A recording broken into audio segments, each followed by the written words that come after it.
Hey everybody, P. Turner, executive producer and host of your Break It Down show, bringing you Friday's fun episode. Now listen, we always do live episodes every week and then we convert them into podcasts. So if you like to watch video or you want to see us live or see the live version, you can always go to the YouTube channel and basically it's just type in P. Turner on YouTube and you'll find it.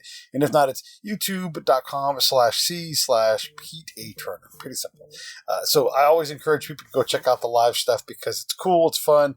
And the only editing we really do for the podcast are just taking out ums, ahs, that sort of thing. So everything you see there, you can hear here as well. And maybe clean out some administrative stuff on the podcast side. Either way, great episode today. I love history, and I love to try to challenge what I think I know about something. Like World War II, we'll have Victor Davis Hanson come on, and he'll talk about how every continent experienced World War II.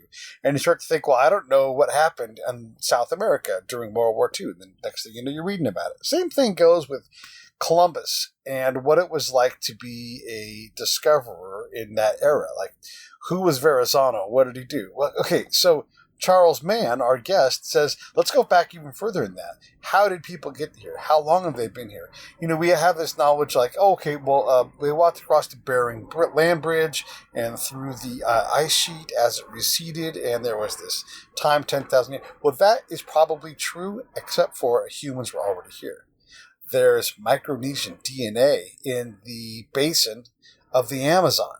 And how did that get here? And why has it been here for so long? And it turns out there were a lot more people in North America than we have realized for a long time. So as we start to understand what Native Americans are, we start to realize it's way more complex, way more populated than we ever thought. I think this stuff is fascinating, and I love talking to Charles. By the way, have you guys ever heard of Carbajal and his diary? Wait until you hear about that. Okay, so anyhow, Charles Mann, a great writer, great author. His book is called 1491. If you like history, just get it right now. I'm telling you, you're not going to believe what you hear from this incredible stuff. So Charles Mann is coming on. We're going to have a great conversation. We already like each other. He's going to come back. It's a fantastic show. You're going to love it. Okay, a couple things real quick. Save the Brave, savethebrave.org. Go to the donate tab, click on it, put in a small monthly donation. That is really a great way to help. I'm telling you, I talked to Nick the other day, and he's like, this is working. We're able to put this money to work to help us do things like hire a grant writer so we can get grants from the government, and that it continues to open things up. So all of these little things help us to make a difference. So please continue to do that. Also, thank you for doing all that you're doing for the show. It's growing. I can see you listening from all over the world. Thank you. I really appreciate it. Continue to share the show. Continue to tell your friends about it. Continue to tell me who you want in the show. I'm doing my best to get everybody. When you guys say it, I try to get it. Okay, one last thing, and you know what I'm going to say. Here comes Charles Mann. Lions Rock Productions.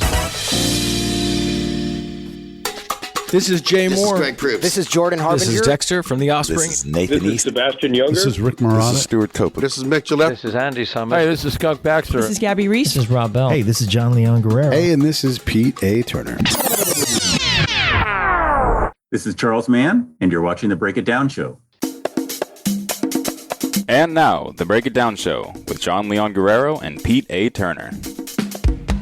So first off, Charles, I'm fascinated by history. I'm also fascinated by like when you belong to a place. This kind of goes to the historical side of things. Like, people would call me a Caucasian, but if I was to go to the Caucasus regions of Eurasia, they wouldn't say that I belong from there. And, people have turned over people, pushed other people out, they've died off, all kinds of things. And the further back we go, the more we find like there were people here for a long time, especially in North America.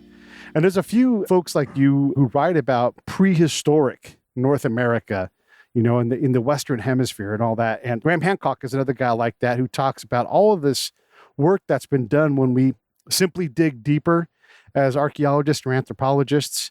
And so I'm fascinated by your book. It's called 1491, and it talks about history basically before Columbus gets here. And I just think it was a great read. I really enjoyed it. And I appreciate you telling this part of the story because you realize the more we look, the more we just find out that history is all what we think it is. And as soon as you think of like a topic like World War II, you get stumped pretty quick. You get into the details and I realized what a massive endeavor that was.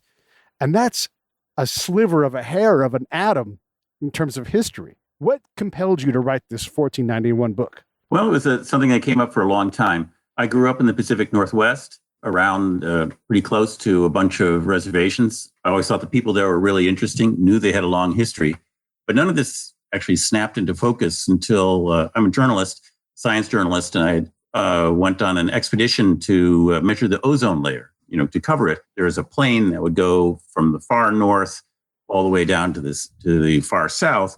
And we stopped in Mexico, to get gas and so forth. And then the plane broke down or something. And so we had a couple of days in Yucatan Peninsula, which is the peninsula that sticks out of Mexico into the Gulf of Mexico, sort of pointing towards Florida. And because we had a couple of days there, people told me there are these Maya ruins I should go see. And so we rented a van and a couple other guys there. We drove around and they were amazing. And I'd lived in Italy for a couple of years and I couldn't see any difference in terms of sophistication or something like this between the Maya ruins and the Roman ruins.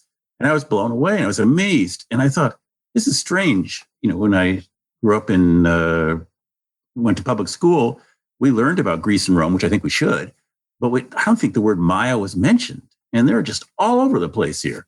And so I was curious. Now my own went back 4 or 5 times. And I was just astounded by all the things that they were finding out, and I used my journalist privilege to call up archaeologists and say, what should I see? What should I do forth? And then a couple of years after that, I attended a talk and there's a guy talking to me about what they're finding in the Amazon. And it was just equally incredible. Yeah. And I thought to myself, geez, they're finding all this stuff. Somebody should write a book. And that was about 10 years before it occurred to me, maybe me would do it.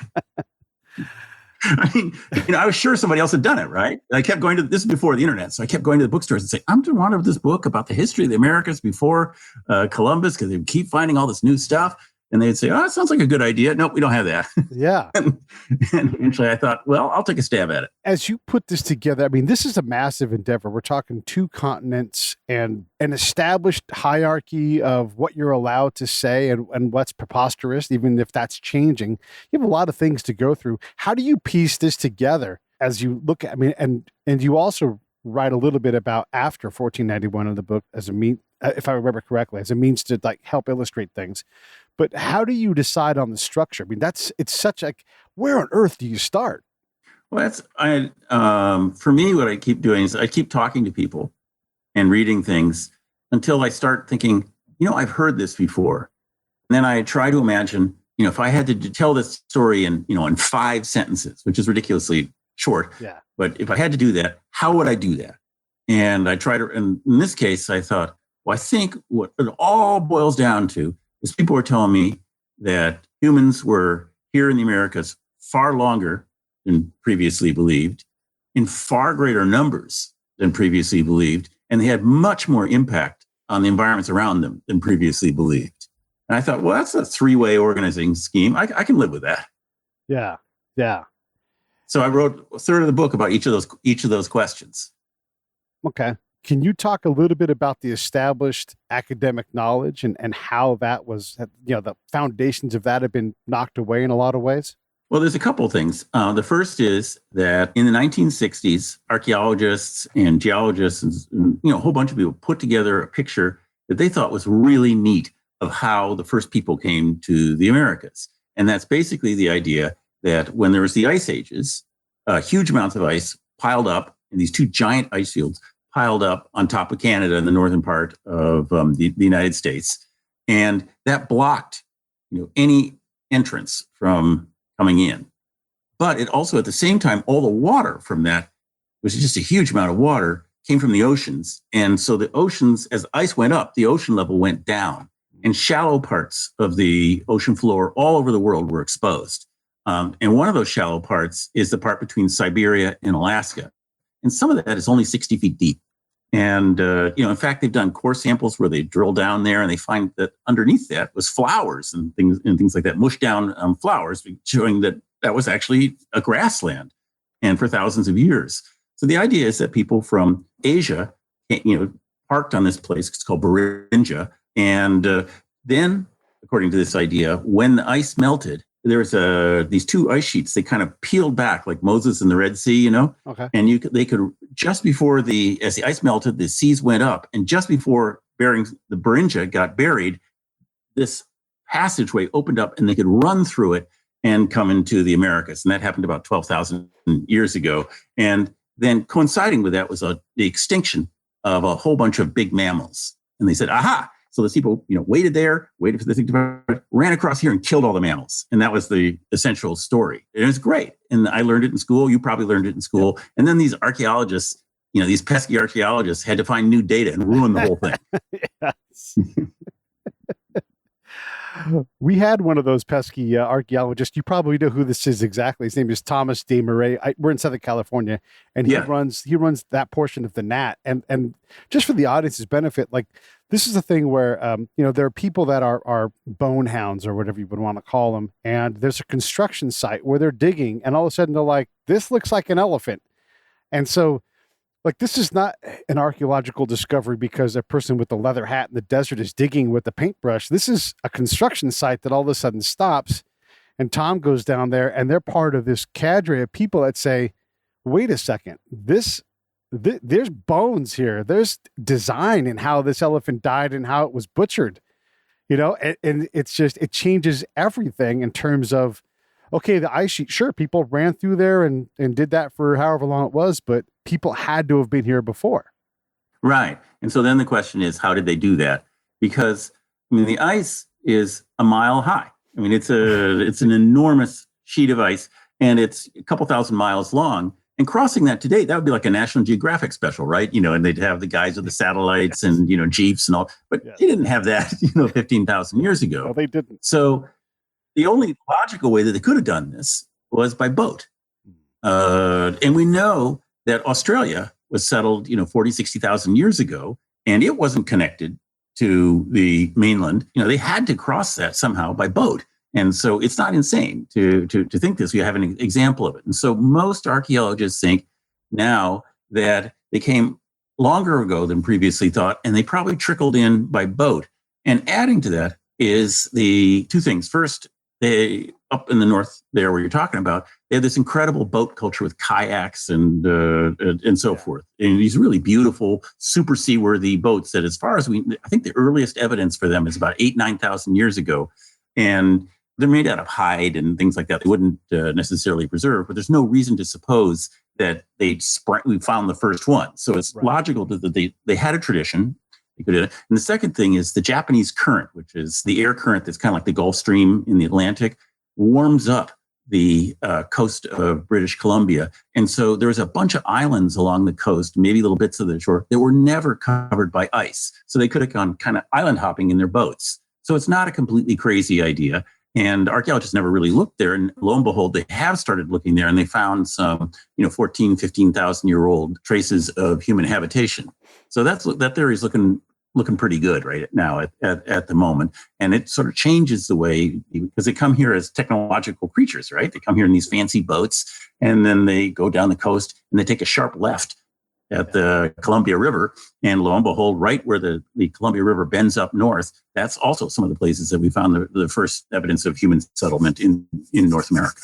So that was one of the things that I was writing about. Yeah, right. And then if you look at Micronesia and the progression genetically in terms of historically, people are seaworthy and able to go 100 miles, 500 miles and navigate. At some point, someone's going to be like, I'm just going to keep going. And maybe that person doesn't come back. But, the one time someone gets over there and comes back and it's like, I found stuff, I have to believe that in the thousands and thousands of years that someone literally just pointed their boat east and then ended up in South America and came back with these tales that haven't survived because of spoken word and everything. But that seems entirely plausible to me that could have happened. And I guess the genetic traits, validate that. Yeah, there's some really interesting, relatively new data.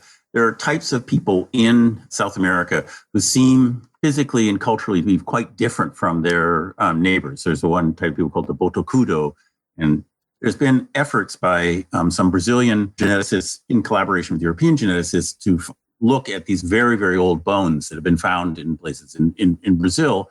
And it looks like there's some Polynesian DNA in there or Micronesian DNA.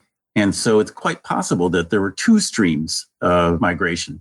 And one, across the north, coming in through the ice and by boat, and the second one along the southern cone and coming in somewhere, in Chile and going into the Amazon. One had a larger effect than the other, but so you have this sort of pincer movement of people coming in. That's perfectly plausible. At the moment, this is all exciting new science.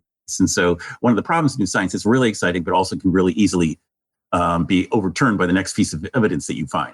So count this as an exciting possibility, but it's not yet, totally nailed down.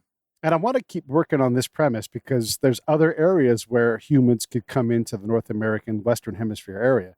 There are people that talk about massive populations in the Caribbean that come from Africa. And if you're going to row a boat to this day or sail a boat by yourself, the way you go is basically from Africa or from off of Portugal right into Barbados. I mean, and this is something that people can do. My buddy is a ocean rower, and he wants to break the record. He wants to do it and get this 21 days.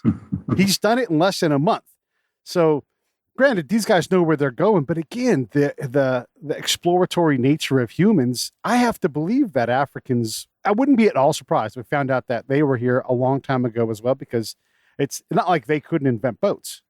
Well, I think the question is, I think it's totally likely. I think almost everybody would agree. It's very, very likely that some Africans somehow got here. The real question is whether it made any difference. For example, we know that in the 19th century, at least 6 Japanese fishermen got blown into the Pacific Northwest by storms. Right. But, Japan didn't take over the Pacific Northwest. Right. It didn't make any difference. We know that the Icelanders came to, Newfoundland, eastern edge of Canada. But in the long run, it really didn't make any difference. Columbus, we know he made a difference. We know that the people who came across Beringia made a big difference, and possibly the people from Micronesia. So I think that's the real question. It seems we just have to, I would assume that people came, but the question is, did it matter? Which groups of people coming mattered? Sure enough. Yeah, right. Elvis mattered. The person who was 2 people before him didn't, for whatever reason. Yeah, right. For whatever reason. Yeah. But I think in general, I guess my bigger question is our default assumption should be that humans have been able to move around the planet, with some level of reliability as far back as we know that there were humans. It seems like, at least they weren't bound by the land. Yeah. I would say not quite as far back as we know there were humans, because that's 300,000 years or so. But certainly for thousands of years, we know that people have been all over the place, and people are adventurous, and also there's always some silly person that's going to, go out too far and get caught up by a storm and get blown around. And so, between accident and adventurousness and technological development, people are amazing in that way. Yeah. So absolutely. My co-host, John, he's from Guam, and he's like, thanks for shouting out the seafaring Micronesian people. Actually, one of the exciting things that's been also developed as kind of a parallel is in south of Japan is the Ryukyu Islands. And we know that they have been settled for at least 30,000 years. And the question is, how do you get across there? Right. The nearest island is Taiwan, but between the islands and Taiwan is this super fast ocean current. And it turns out that some Japanese archaeologists tried it with canoes. They couldn't do it, but they managed to make it across last year with a bamboo raft, which turns out to be extraordinary. So here you have one of the most dangerous ocean currents in the world, and it seems pretty clear that people 30,000 years ago with very simple technology managed to get themselves across it. Is there any kind of evidence that points to that current being stronger, weaker over the eons of time, or is that always sort of a constant? It certainly got stronger and weaker over eons of time, but it hasn't really, I don't think there's any evidence that it got, the last 30 years in the entire history of the earth is just a blink of an eye, right? There's 30,000 years. I mean, it's just a blink of an eye. And so, no, it seems to have been really fast, all those 30,000 years. Yeah. And again, like you say, you put a couple of weird it's just like, how do you find an elephant in the dirt? You're like, how did it end up getting preserved there? Who knows? That's the day when the mudslide happens or whatever.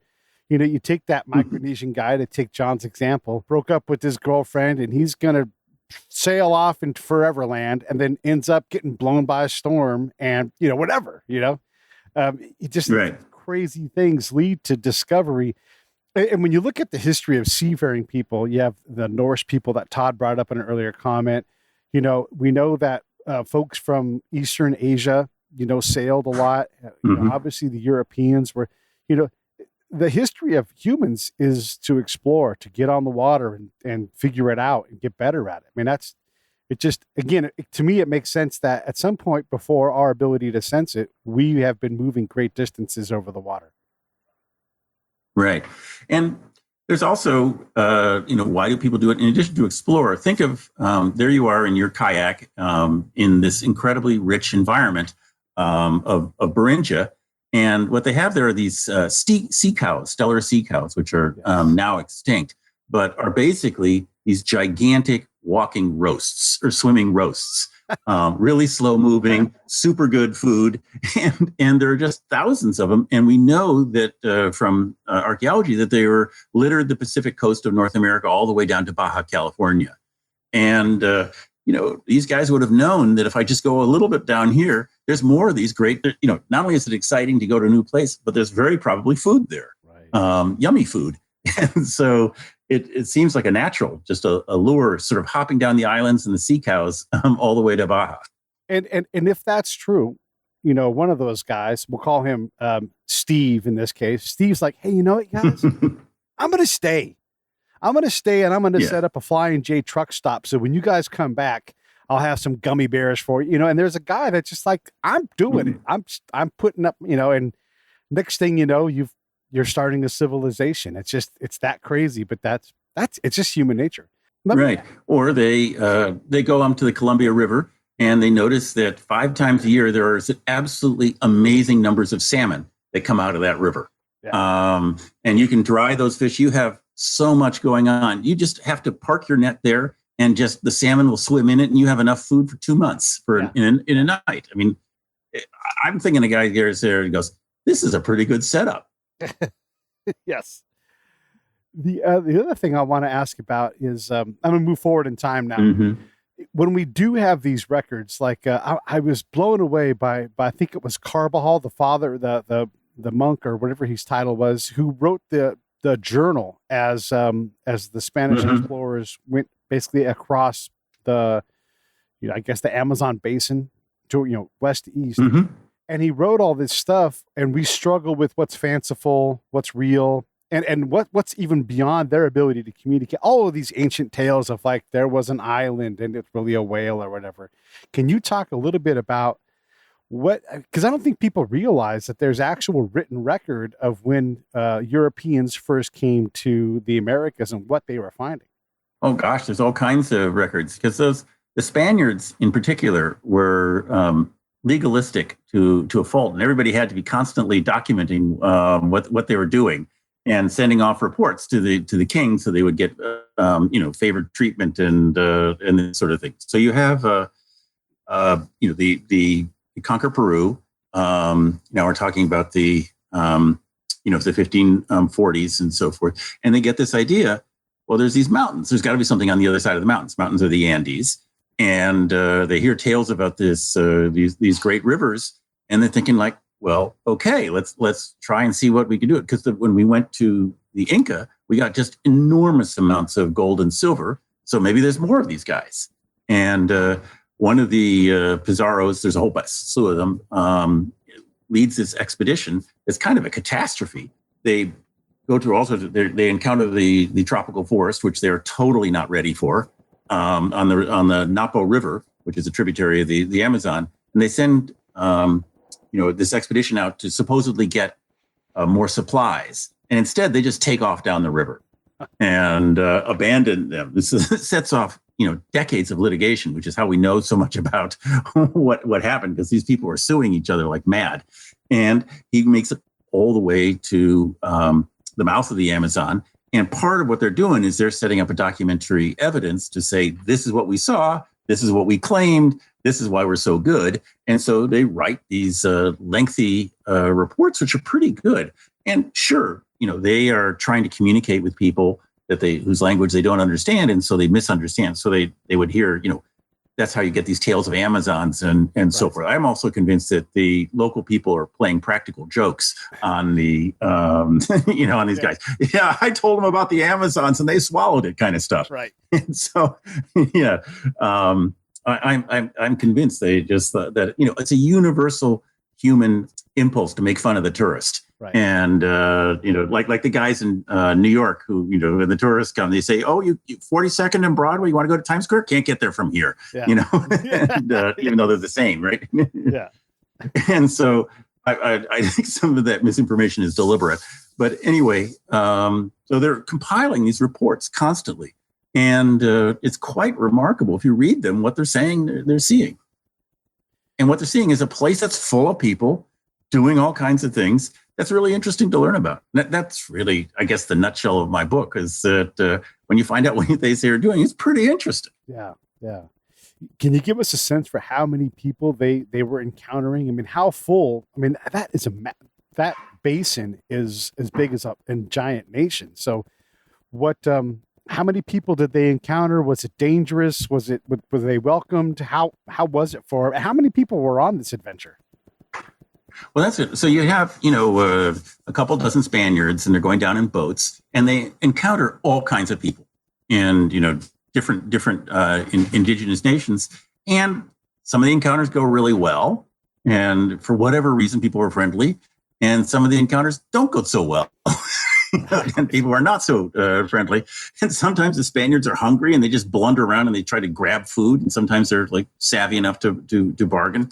So it's a complete everything. And what you now think is that there's something on the order of 6 million people there along the basin. And one way to put it is it's not that long ago that if you discounted the big cities, which are generally new, that was about the rough population of the Amazon basin in, 1950 or something like that. Right. And it took a long time for it to 1950. It took a long time for after the diseases came for the population to build up to what it had been when the Spaniards arrived.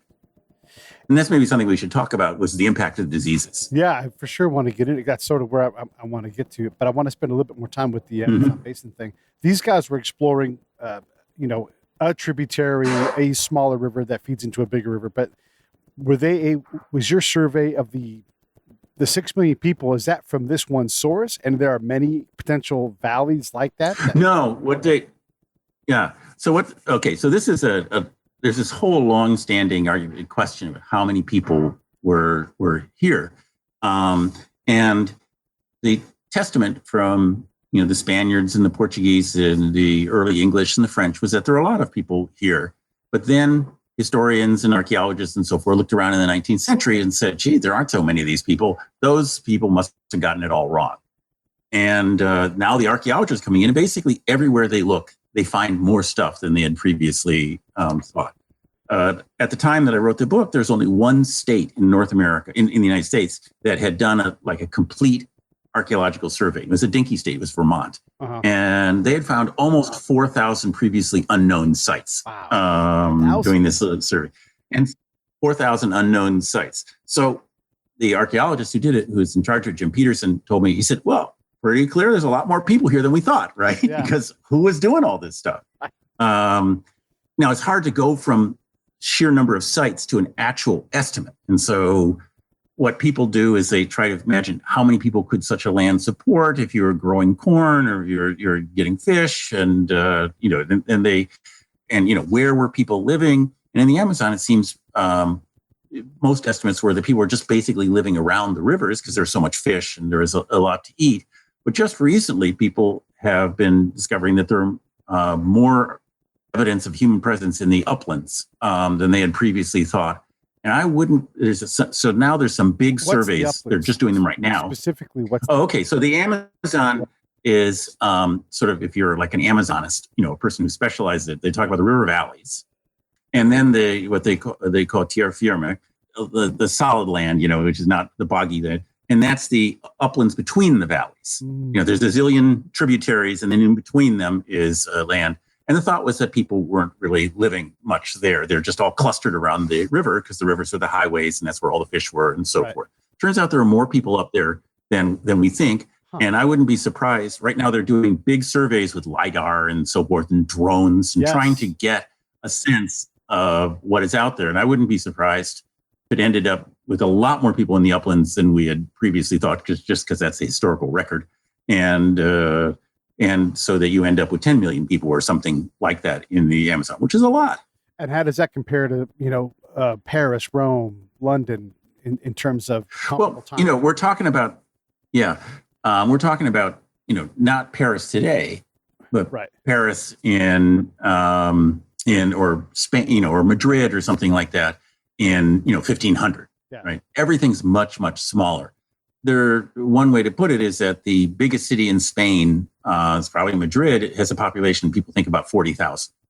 So that's like, so when the conquistadors come to Tenochtitlan, which is where the capital of what's been called the Aztec Empire, people are saying, wait a minute, that has a population like 200,000. It's 5 times bigger than any city that they've previously seen, or that kind of, or if you have London, which I think there, and I'm not, I'm doing this from memory from something, but I think London's population was less than 30,000 in 1500. Could be wrong about that, but if that's the case, you're looking at places like Cahokia, which is where St. Louis right close to where St. Louis used to be, and the populations are not that different.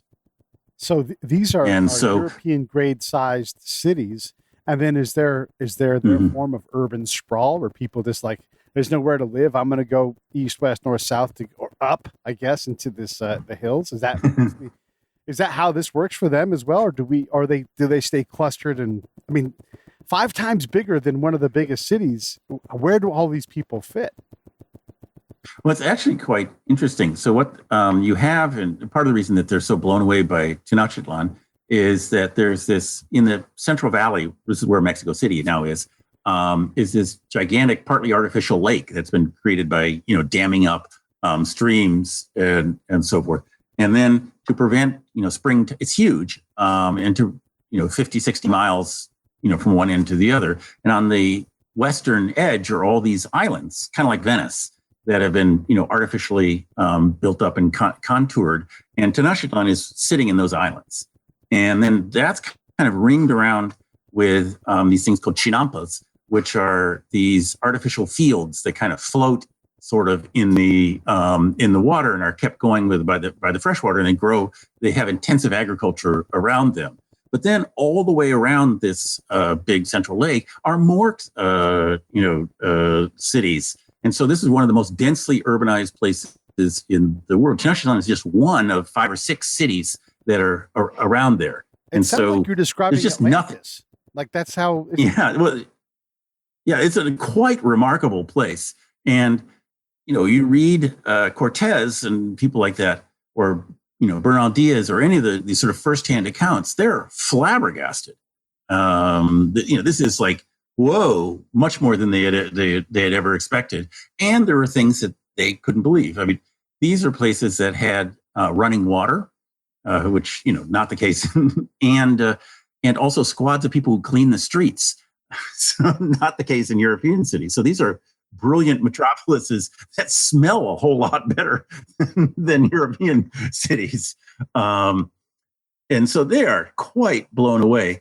And, there are also things that don't exist. Zoos and botanical gardens are really novel, and they don't exist in Europe at the time. And so there's right in the middle of Tenochtitlan is an absolutely gigantic botanical garden that's completely unlike anything that they have ever seen. It's the emperor's private garden, but it's still quite amazing. We're out here in California. We're a walking contradiction. Be like, the damn poor Indians, we've screwed them over. Like, you live in a town called Carquinez, like with the straits going through. Those were the Carquines. You could give them back your land, like, no, wait, hold on. Right. It's a big problem. Yeah. Let's not get distracted by that. I want to get to the point where we talk about the impact, when these come. We're really hard historically and rightfully so on Columbus's actions. One of the things I know from being a combat guy is if you show up somewhere and you're outnumbered, but not outgunned, some amount of lethal force has to be displayed if you're going to survive. I mean, the guys that get whacked, you don't hear about them because they got whacked. Columbus comes back. We all know that Captain Cook doesn't make it back, in part because of how he approaches this problem. In general, how were these explorers, all of them, Vespucci, Verrazano, Cortez, the list goes on. Balboa. How were these guys as they conducted their business? And is it reasonable given the problem set that they had that they acted this way? Well, I'll tell you, and then you can decide whether it's reasonable or not. When we're talking about native people, you're talking about enormous variety of languages and cultures, and practices and so forth. So it's sort of ridiculous to generalize, right? So and I mean this. So, but I'm going to do it anyway. but there's you should have a giant asterisk beside some other time this is not true, okay? But looking up from 30,000 foot level, very, very often what you saw is that native people were actually quite happy to have Europeans visit, really happy to trade. They didn't really need European goods, but they liked them. And they're really happy to trade their, beaver hides or, whatever it was that they're interested in. It was ideal trading setup. To Europeans, copper pots or iron pots weren't that valuable. But to a native person, it meant, whoa, it's just as good as my ceramic pot and it doesn't break. It saves me the trouble of making it, right? It's not actually a better pot, but it does save me. It's a labor-saving device. So I like it, right? Everybody's just like. I just got to jump in and I got to illustrate that because my girlfriend tends to smash the French press on the ground every 6 months, and so I can see the me from 500, 600 years ago going, look, you keep breaking the other one. Here's this metal one that I bought for you. You're right. It isn't actually better as a pot. Ceramic pots are good, but they won't break. Yeah. that means I don't have things. Yeah. And for them, beavers are all over the place. Right.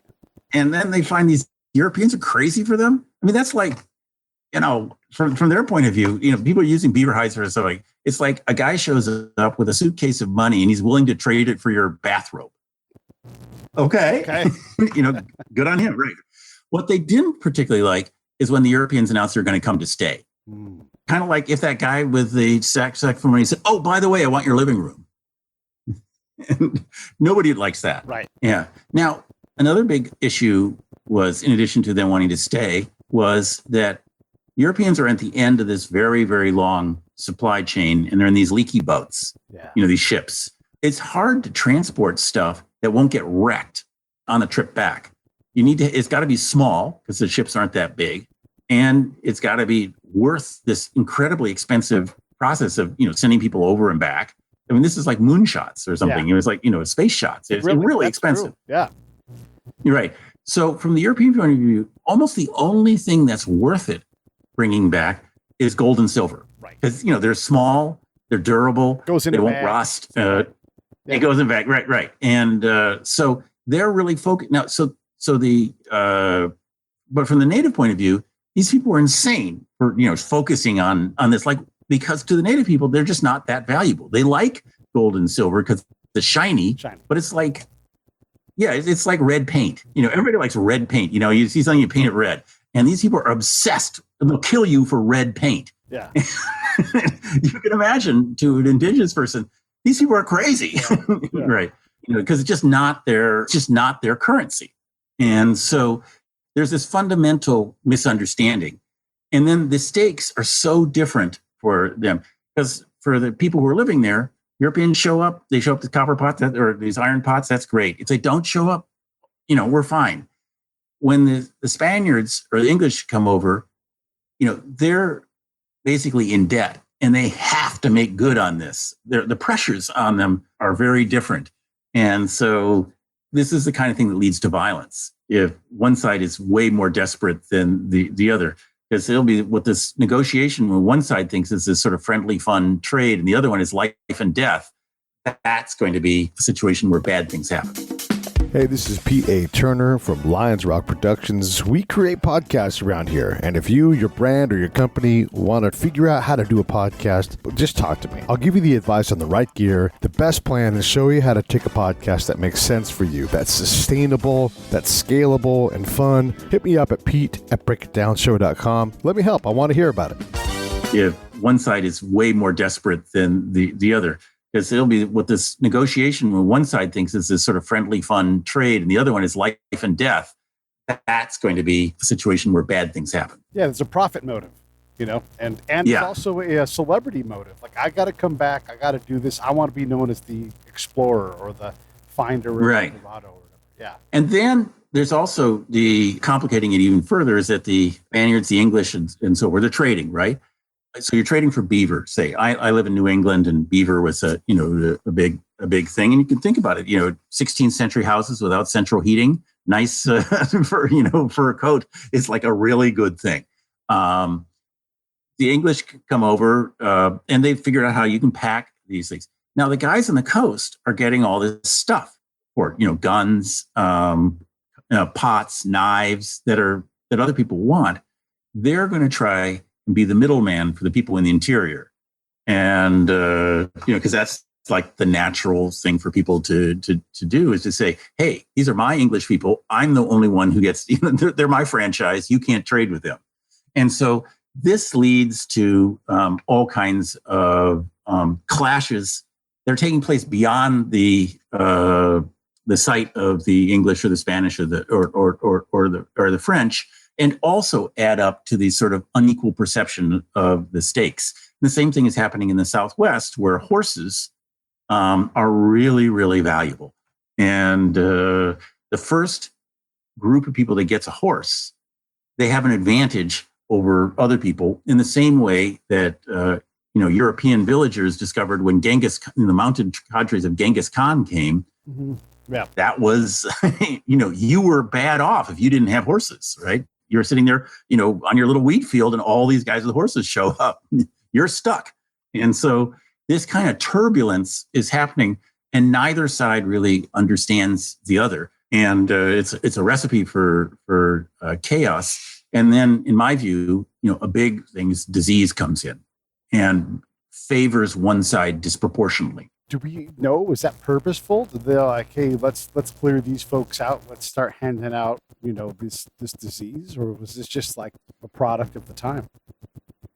Well, this is a really complicated question. Nobody had a germ theory of disease, right? Right. Pasteur wasn't around. So nobody understands disease. And in a certain way, in general, again, I'm really generalizing about, different groups of Europeans and different groups of, but I think you could say that very, very often Europeans of the 16th century and indigenous people of the 16th were a lot more like each other than either one are like us. Both of them interpreted disease as a fundamentally supernatural phenomenon. Somebody was giving you a message, Right. or you had displeased God, or you had done something wrong. It was not bugs that were causing it. Right. And so so different Europeans had different reactions to this, as did different indigenous people. But what happened was that there's, for a reason that we can talk about, there's vastly different disease environments on this side of the Atlantic and the other side of the Atlantic. And things like smallpox and measles and malaria didn't exist over here. And after Columbus, in the next 150, 200 years, it was as if all the suffering and death that had been caused by these diseases in the past however many thousands of years in Europe and Asia and Africa were compressed into that 200-year period. And somewhere between 2/3 and 90% of the original inhabitants of the Americas died. And it was the worst demographic catastrophe in human history. And it has a whole lot, in my view, to explain why small groups of poorly equipped people at the end of very long supply chains could survive and even thrive in ecosystems that were unlike anything they had ever seen before. Right. Yeah, that I think that's a good extrapolation from what we're given. Is there any historical record of mass? I mean, look, we knew that in Central America, human sacrifice, wasn't uncommon in certain times in history. Is there any record of that happening to a European group or settlement where it's like, hey, guess what? You guys are all getting sacrificed today. Does anything like that exist in the historical record? Well, there's certainly, massacres. And the sort of image that you have, like in that Mel Gibson movie Apocalypto. Yes. I would be very surprised if that occurred. But take something like the Comanche, who are these very rough customers in the Southwest, and who had created this kind of country, Comancheria. And they, by that time, people understood disease. And one of the things they understood in this large area that was in, the western part of Texas and New Mexico and, up around there, was that if you kept Europeans out, whatever the disease was, it didn't come in. So you wanted to keep, to manage the traffic in Europeans. And one way to do that was to scare the pants off of them. Like you're saying, right? To make them scared to come in. Yeah. And so what one way to do that was by, what sometimes is called show violence, that you would, they would come in and you would not only kill them, you would do something really awful to them. Hang up their bodies and disembowel, whatever horrible thing you can imagine. Yeah. And that you would acquire a reputation as being, a badass. Right. And the next group of people wouldn't come in, or at the very least would ask your permission. And so that kind of, display violence was quite common, and on both sides. So is that a ritual sacrifice? No, Yeah. But is it like not just a straightforward killing? Yes. It's a killing that's going to stick with you too. It's going to get passed along. Like someone that just shoved him off a cliff. Like, no, we really killed this guy. And you guys don't want. Yeah. That's the whole idea, right? It's a psychological operation, right? Like this is how we protect. Right. It's like in Game of Thrones where they would have all those heads on spikes, right? That was the European way, and that's a sign saying, be good. Right. You don't want to end up on the pike. What was our perception in terms of like the Europeans that come over? I know, like, go to Iraq, we're going to look down upon the Iraqis, the Afghans, because they're not as modernized or whatever it is. Like they'll look at me and say, yeah, but we don't have divorce like you do. Our kids aren't drug addicts like yours are. And you're like, yeah, I guess you're right about that. But it takes a lot of comfort with the discomfort of cross-cultural situations to do that. Did we sort of look down upon the Indian and the all the different peoples of North America when we came over in mass? Yeah, and they look down on us. And it's kind of like what you were describing. Yeah. A big thing was they weren't Christian, right. and that was a problem. There was something wrong with them. They're not part of the faithful, but also they didn't live in stone buildings, and their farms didn't have fences around them. In fact, it was very hard for Europeans to even understand that they were farming because, they didn't, right? Fences, farms are in squares with fences around them, and you put the cows over here and the wheat over here. Yes. And these were all jumbles. So they would talk about them wasting the land, and they're like land wasters, right. And they were dumb and inefficient and so forth. This is not true for all Europeans. There are plenty of Europeans Sure. that came in and found things to admire. And similarly, lots of records of indigenous people noticing, well, the first people they met were sailors, right? Uh-huh. And these are people who had been on boats without showers, shall we put it this way. And so these are really foul-smelling people. And Native people, again, this is a ridiculous generation, but many, many people in the Americas really understood cleanliness. They liked being clean. They took baths and so forth. Not so much in Europe. Right. And so they're constantly talking about how foul-smelling they are. And also their diet wasn't as good. Yeah. And so they're always talking about how short and sort of squarny they are. And then they have, this bristly hair on their faces. It's like animals. I mean, gross. And so they find them often, kind of physically repellent. And also, in many cases, trading is not understood in the same way as it is in Europe. For example, for the Comanche, talking again about them, trading is like something you do with your friends, Mm-hmm. and it's more like sharing. Okay. So if I was your friend and I said, can borrow your chair or something? You would probably say sure. And then I might say, hey, look, I'll give you some jam, and you can have the jam while I'm borrowing, chair. So that was the kind of thing. So they would go through these elaborate ceremonies to make you a kind of fictive kin, that so that then you could trade back and forth. But the obligations you have when trading with and exchanging stuff with your family are very different than the obligations you have when you're trading as a business person. And so there's constant cultural collision over this. Yeah. And a business person, you're obviously to drive a hard bargain. And to Native people, we're thinking like, what the hell? This would be like, hey, can I borrow your chair? Well, yeah, if you give me your car. It's like, what? I just want to borrow your chair. I want all of your jam. You know what I mean? Yeah, I want all of your jam, right? Like, no. Like, what's wrong with you? You know what I mean? Yeah. I totally get this. Here's the thing that we do in the militaries. We show up with our platoon, our squad, or whatever. We just show up at someone's house unannounced. And they're like, I guess we're going to feed you guys, and they act like good hosts. But we just continue to show up unannounced, same house, different house, whatever. And then I'm like, we have to stop showing up unannounced. Like, well, we can't tell them we're coming. They might attack us. Like this guy that's feeding us all this food, who we're trying to create an economy around, and we're not giving him anything back for it. Could we stop doing that?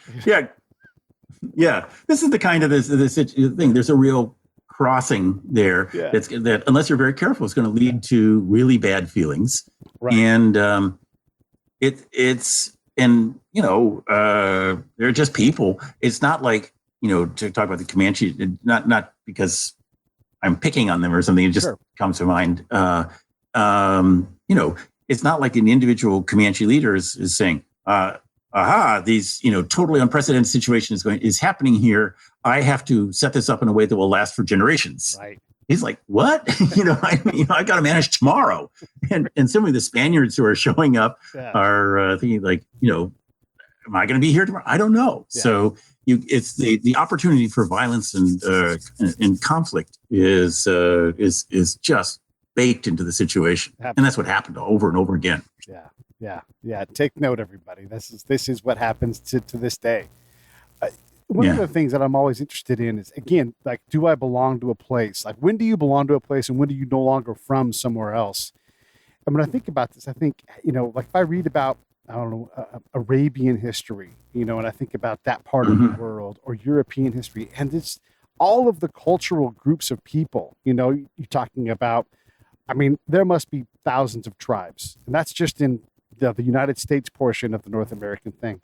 How many of these people were there? Like, how many distinct groups? And then how many of them have made it through to modern times? Sure, there's Apaches somewhere and that kind of thing, but a lot of these groups just don't really exist anymore. Do you have any kind of sense for like that funnel of people? And because people get killed, they get absorbed, they get whatever, they kill themselves, whatever it is. Yeah, it's all this is really complicated because what do you mean by separate people? I hate to sound like I'm kind of worming out on you. No, but it's like, but I want to have. Okay, what do you think?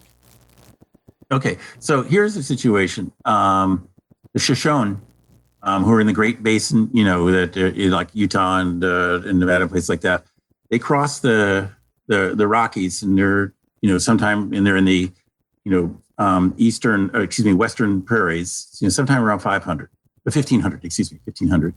And they're there for a while, and then horses start coming up from, the Spanish, and then they have a choice. Some people take the horses and say, this is fantastic for hunting bison. Right. This is like totally great for hunting bison. So we're going to go further off, further north, and to go after the northern bison. Other people are saying, wait a minute, the horses are coming from the south. The people who have a control of the supply of the horses, that's where that's where the action is. Yes. So they split. And, and so now you have the Comanches, who are the ones who came to the south, and the Shoshone, who go to the north. Or are those two different people or not? Now they are, but when did they become different people? Yeah.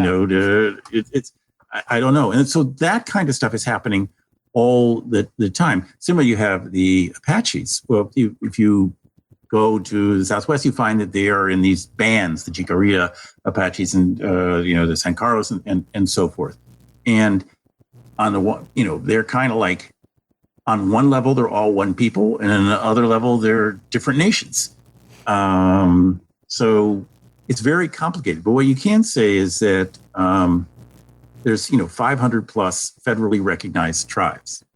And one of the things, in fact, this is something I'm writing a book about now, so I guess plug, right? Is that for 50 years or so, they've been regaining sovereignty, self-rule and control. And so I believe that this is going to be very hard to stop. I mean, the motion's been happening for so long. And so I think that, by the time, I don't know if you have kids, but at the time, they're graybeards like us, there's going to be a couple hundred semi-independent nations, mostly in the West, but also in the East. And that's going to dramatically change the landscape of North America. And the same thing's happening in Canada in a different way. Yeah, I mean, that court decision that broke off a giant piece of Oklahoma. I mean, TBD on what happens with that, but that is going to get resolved in court. And at some point, it could be that, a third of Oklahoma ends up going back? Yeah, well, it is resolved in court for the Creek. And the last week, the Seminole, who's another one of the groups in Oklahoma, got, the same thing applies to them. And it's going to apply to the Choctaw and the Chickasaw and the Cherokee. And those groups are, I believe, about 40% of Oklahoma. And then in Canada, you have what used to be called the Queen Charlotte Islands, which are is the homeland of the Haida, now called Haida Gwaii. And that's kind of like the Haida are totally in charge there. Right. It's kind of like an independent country. And that's similar, you see that sort of thing happening all over the place. In my home state of Washington, where I grew up, the tribes, there's 28, I think it is, federally recognized tribes there, are participating in the management of the Columbia River. Yeah. And, so they are now, it's starting to reflect tribal priorities. And that's what being a sovereign, governing nation is, that you can affect the lands around you. You think about, and so this is happening all over the place. This fascinates me because you think about, again, like you can say, Pete, you're Caucasian, but I go to Armenia, like, you're not Armenian, and like, yeah, but I'm Caucasian. I'd like my ancestral land. Yeah. Like, that ain't happening. So you look like a place like Utah, where Mormons have been for a very long time. And all of a sudden it can be like, yeah, but you're not from here. And so it's like, well, where are they from? And why are the Utes from Utah? Maybe the Utes came in and killed off a bunch of Apache or whatever. Who knows, right? And you try to sort these things out.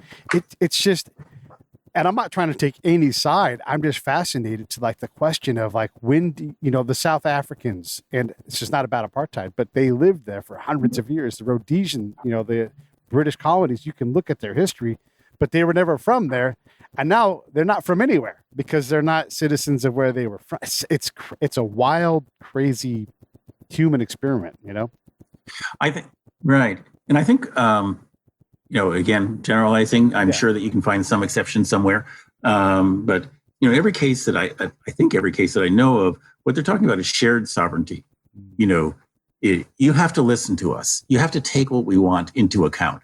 And that's really what, there's those huge protests over that pipeline in the Dakotas, Dakota Access Pipeline. What that's really about is that pipeline is going through their land. It is going to affect them. And they want a voice in this. What happened in that particular pipeline was it's supposed to go through Bismarck. And the people in Bismarck objected and got shoved through the tribal land. Right. And the tribes are saying, like, what? That's not right. We can't. That's not treating us right. And I think it's hard to see how this is a good idea. That you have these people where you have these treaty obligations to. The fact that you have to obey the treaties is actually written in the Constitution. It's been a settled principle of American jurisprudence since the 1830s. Yeah. You should listen to them. It's the law. It's these things. So like it's funny because you got the whole NIMBY thing. Like we don't want that through Bismarck, and then we all want the oil and the benefit of the oil and the strategic advantage of having being oil positive. But also like Dodger Stadium, just up the road from here. We've got a guy who was on, and his episode's coming out soon. But if LA would have just said, listen, every person that's got a house here, you're going to have to move, but let's double the value of what you've got. And, let's get you a sweet deal because we are going to eminent domain you. But how can it would have been cheaper than all of the stuff they went through, in terms of pain, suffering, expenses. And then the sheriff has to come with a bulldozer and go, you last families, just give them what they want. Like, you can't stay. What can we give you? Shoot for the moon. You want $1 million? Great. It would be cheaper than to do what we continue to do. It would also be, kind of right. You are asking people to take a hit for the, greater community. And it's only fair to try and treat them right. Yeah, and you could come in and say, well, there's nothing here. And they're like, yeah, we don't want anything to be there. That's the point. We're leaving this alone. So it's valuable to us, the fact that there's nothing there. And again, we always, as a government, get this wrong. And then again, just with any big, massive social problem, nobody wants to be in the line where, hey, I'm going to pay extra to have the rights to this benefit, whether it's the land, the oil, whatever it is, to keep it out of my yard. Nobody wants to pay for that. They just want somebody to take it from somebody. Right. Just give them as much jam as they can carry away, Charles. Just give them all of it. Sounds good to me. Okay, one more real quick question. I know we're a little bit over time, but what have you learned from this entire experience? Because you've been doing this for quite some time. It's a really good question. There's a couple things I guess I learned. These folks have been living here for a really long time and have a lot of experience living in these particular places.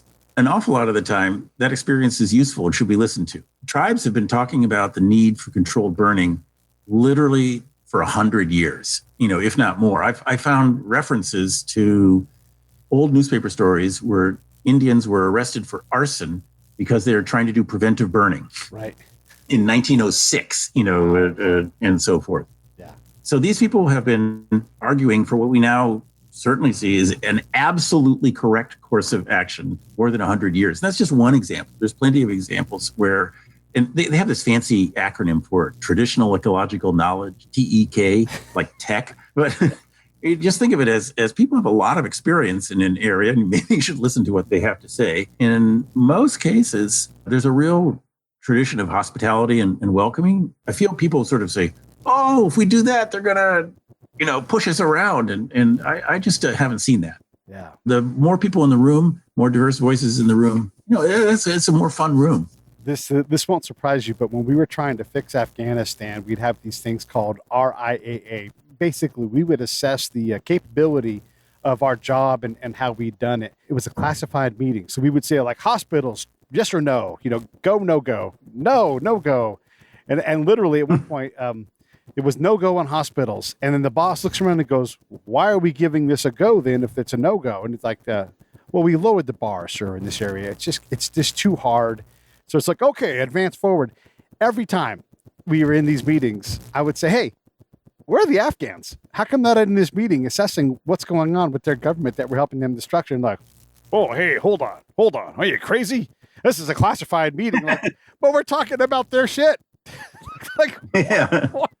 We never learn, man. We never learn. It might be that they have something to say about their own homes. Yeah. Hey, if you guys would change this and change that, and I'm talking super cheap things, they're not asking for helicopters. They're just like, do this a little differently and we'll get you there. We'll bring you home. I love your work. Everybody else should read Charles's books. He's got a bunch of them. This one is the one I wanted to talk about specifically, but I want to have you come back on and talk about all of them. I'm just going to keep reading them because you do a lot of work. It's fascinating. It's illuminating. And I can't thank you enough for doing it. $14.91. Get it on Amazon at the link. That'll help us out. That'll get a book under Charles. If you guys want to listen on Audible, I'll send you the link for that. Hit Pete@breakitdownshow.com. I'll send that. And again, Charles, thank you for coming on the show. Definitely come back with us and let's just have another one. That's my pleasure. Totally entertained for a whole hour then. Oh, well, good. I'm delighted to be with you.